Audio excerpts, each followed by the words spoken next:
வணக்கம் நண்பர்களே, நான் உங்கள் கிச்சா பேசுகிறேன். கேட்டை மூட்டை செவ்வாய். கேட்டைனா கேட்டை நட்சத்திரம், செவ்வாய்னா செவ்வாய்க்கிழமை, செவ்வாய்க்கிழமையில் கேட்டை நட்சத்திரம். மூட்டைன்றது என்ன அப்படின்னு மகாபெரியவா கேட்குறார்.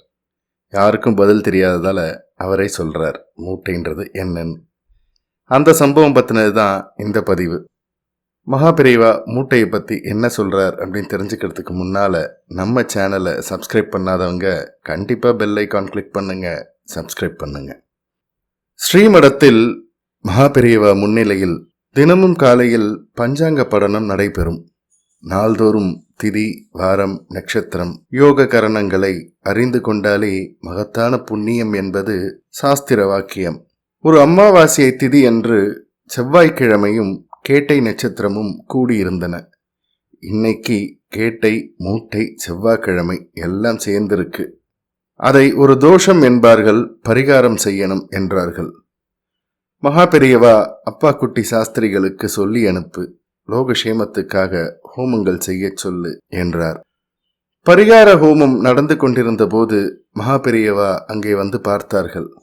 கேட்டை, மூட்டை, செவ்வாய்க்கிழமை என்றால் என்ன அர்த்தம்? கேட்டை என்பது நட்சத்திரம், செவ்வாய் என்பது கிழமை, மூட்டை என்றால் என்ன என்று கேட்டார்கள். எவருக்குமே பதில் சொல்ல தெரியவில்லை. மகாபெரியவாலே சொன்னார்கள், அது மூட்டை இல்லை, மூட்டம்.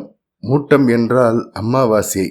பேச்சு வழக்கில் மூட்டை மூட்டை என்று மோனை முறியாமல் வந்தெடுத்து. தொண்டர்களுக்கெல்லாம் ஆச்சரியமாக இருந்தது. மகாபெரியவா இந்த மாதிரி நுட்பமான விஷயங்களை எல்லாம் எங்கிருந்து தெரிந்து கொண்டார்கள்? அவர்களுக்கு தெரியுமா, எல்லாவற்றையும் உண்டாக்கிய பரமேஸ்வரனே பூலோகத்தில் அவதரித்து தானே நேரில் நின்று அவர்களுக்கு உபதேசம் செய்தார் என்று?